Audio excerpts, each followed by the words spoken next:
On this episode of What's Going On with Shipping, with all that's going on in Hormuz, what's happening with supertanker rates?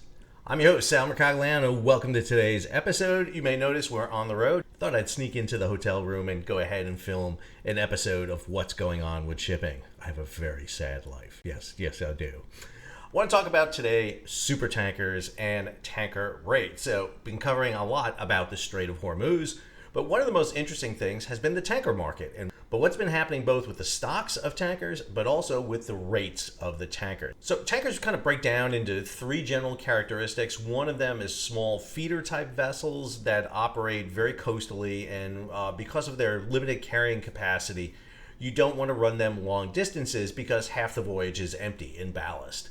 The other two types are a mixture between crude carriers and refined products.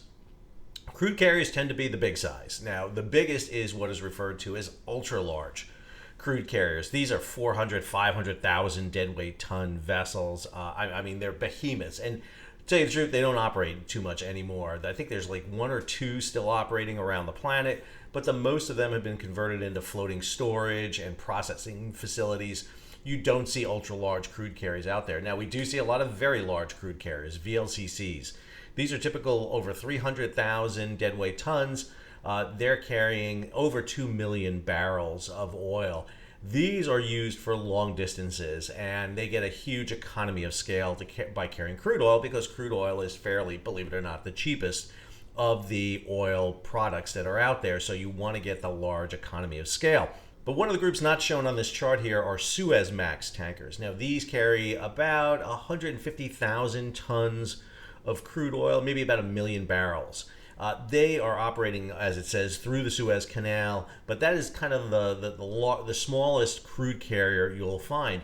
And then you get into refined crude carriers, and these operate in between the medium range, what are called MR tankers. These are fairly small, 25 to 50,000 deadweight tons. Your LR tankers, which are your long range tankers, and they come in two different categories, 1 and 2. Roughly about 60,000 deadweight tons up to about 100,000 deadweight tons. And then you have your Aframax, which are kind of right in between there. And the Aframax are running right at that 100,000 deadweight tons. LR2s can be a little bit bigger. But that kind of breaks down the different types of tankers that are out there. Now, typically the LR tankers move refined product over long distances. Medium range tankers operate them over, guess what? Medium range. However, what we saw was, because of the shutdown of the Strait of Hormuz, all of a sudden these medium-range tankers got a lot of money to be able to go long distances. Typically, those ballast voyages, when you're empty, were not profitable. So you couldn't make enough money on a long haul to make it profitable. Well, that kind of got all flipped on its ears. However, what we're seeing is a restabilization of the rates, hence the reason for today's video. Last week, May 6th, Greg Miller over at Lloyd's List posted this story. Hormuz crisis slashes very large crude carrier volumes by 36%, but voyages are longer. So he makes three key points here that I want to emphasize on. So the first point Greg makes, crude and condensate exports on the very large crude carriers averaged 14.4 million barrels per day over the past 8 weeks. Story from early May, so we're talking about March and April here. That's down 36% versus the average in January 2025 and February 2026. So that's according to Vortex data. So we're seeing that drop, a big drop, almost a third of the amount of crude oil being carried on these large vessels. Makes sense. We've seen the displacement being caused by the shutdown of Hormuz. 20 million barrels of oil a day went offline. We've been able to offset that with 1 million coming through Fujairah and about 4.5 million coming out of Yanbu. So Greg's second point is the Atlantic to Pacific voyages accounted for 35% of crude export volumes on VLCCs in the past 8 weeks versus just 22% in that last time period of January 2024 to February of 2025. So that 13% uptick we're seeing is because of the relocation of very large crude carriers from the Persian Gulf over to the Gulf in the United States. We're seeing crude oil being picked up in the United States. We're seeing it picked up in Mexico. We're seeing it picked up off Venezuela, also off Nigeria, Brazil, and other areas. So this is that Atlantic to Pacific voyages. Now remember, on very large crude carriers, you got to go around Africa. That's a big issue because of the distance involved.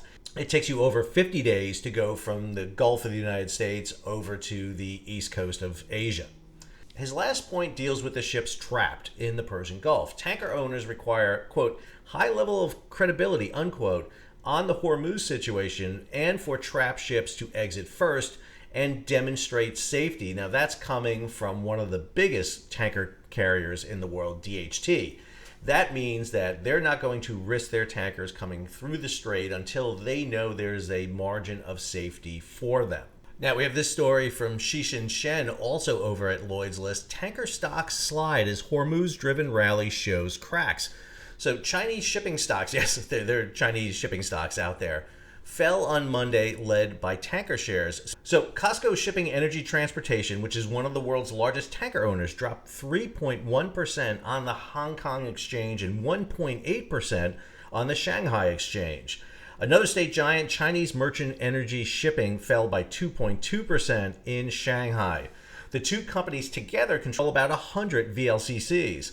The Shanghai-listed products tanker operator Nanjing Tanker fell by 4%. Now, according to Portio, the market is reaching an inflection point with sliding rates and falling demand. That brings us to this story on 18 May by Greg Miller. VLCCs are once again outperforming Aframaxes and product tankers. So the Atlantic Basin VLCCs have been holding steady at over $100,000 per day for the past month and are now higher than the VLCC rates in the Gulf of Oman and Yanbu. That's according to BRS shipbrokers. The U.S. Gulf to Europe Aframax index was $53,421 per day in Monday, which is just crazy that it's at that rate. However, less than a quarter of its peak level back in March, which was insane. I mean, back in March, the rates, and I'll show you them here in a second, were absolutely insane for nearly all tankers. And then finally, U.S. Gulf to Europe MR tanker product index. Now, MR tankers don't usually like to do long voyages. MR product tanker index is at just $6,515 per day. It was 14 times higher in late March.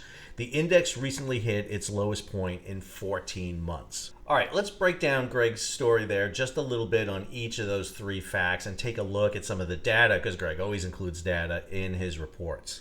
So Greg pulled this data from the Baltic Exchange. So this shows you from the beginning of the year up until 18 May, the rates for different tankers. So these are MR tankers. These are those medium range tankers involved in the US to Gulf Europe. You can see how they were banging at a ridiculous rate there of about $100,000 a day. I mean, just absolutely insane, until it falls off a cliff here, literally bottoms out. And this has a lot to do with the demand destruction that we're seeing, is that demand is going away because everybody's retooling right now and restructuring in what type of fuel they need, also in how they're getting their fuel. And MR tankers are very smaller tankers. They're on the smaller side, so not very efficient for carrying them. And what we expected to see was MRs were kind of filling in very quickly, kind of, patchwork, bucket brigade type stuff. And now that demand is falling off.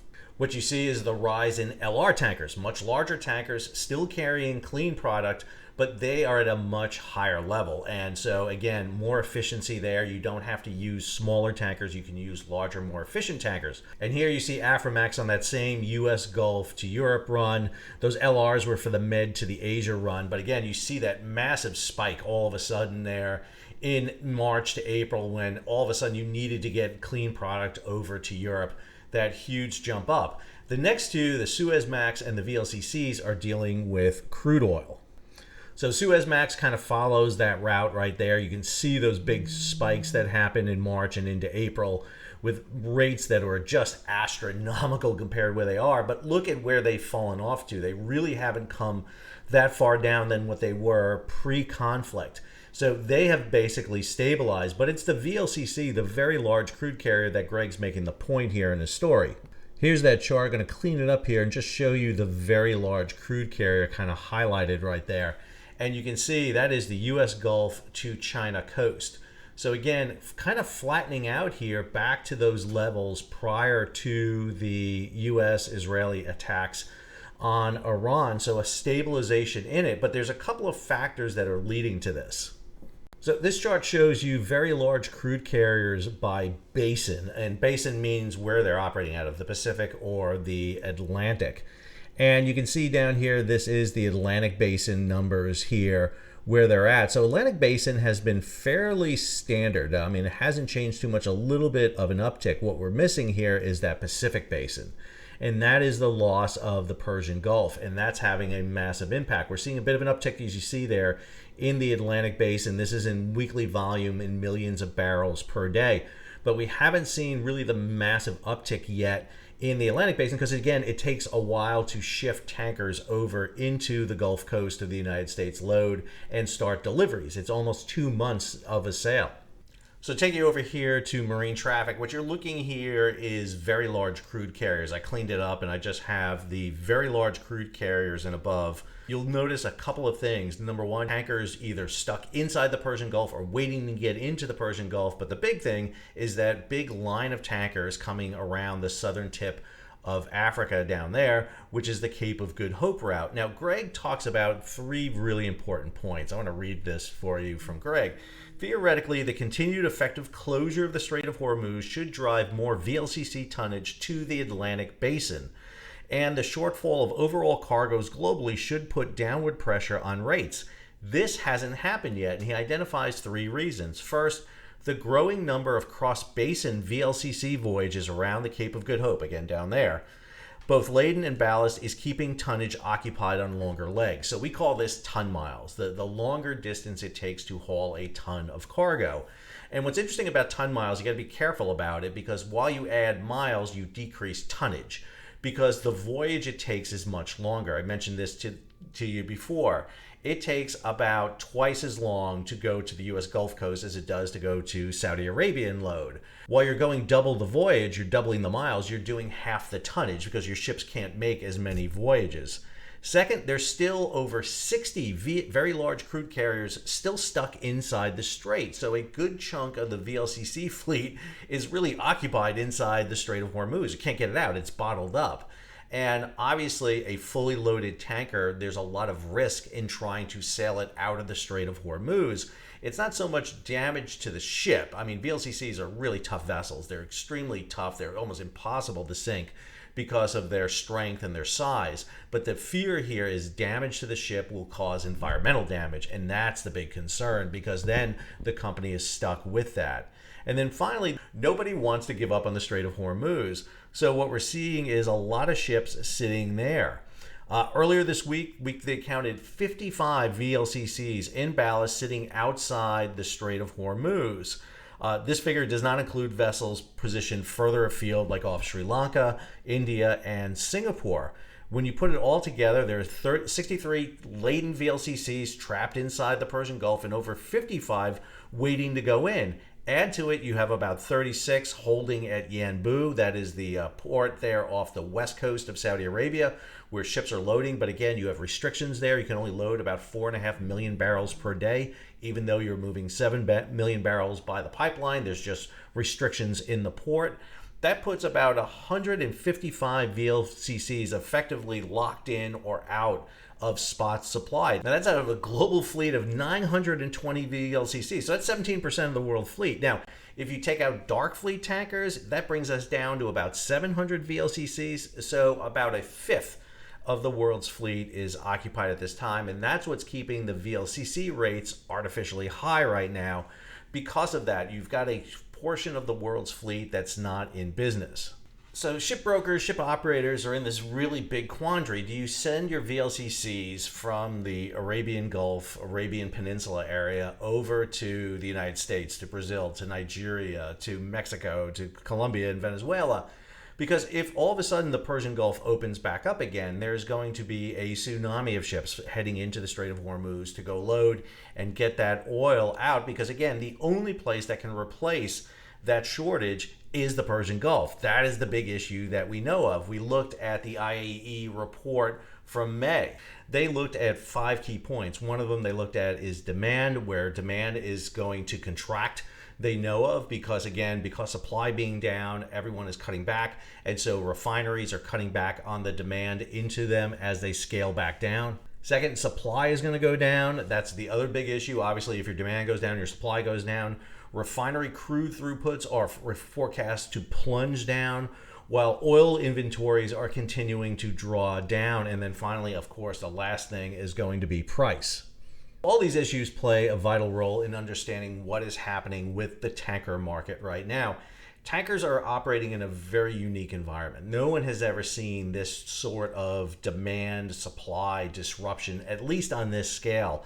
You got to go back to February of 2022 when all of a sudden you had Russia invade Ukraine, and you had the actions by the G7 and the EU to sanction Russian oil, which, by the way, the US just unsanctioned Russian oil again for another 30 days. So you got to go back to February 2022 to really see anything similar to this. And rates were high then. And what we're seeing is a very much a repetition of that.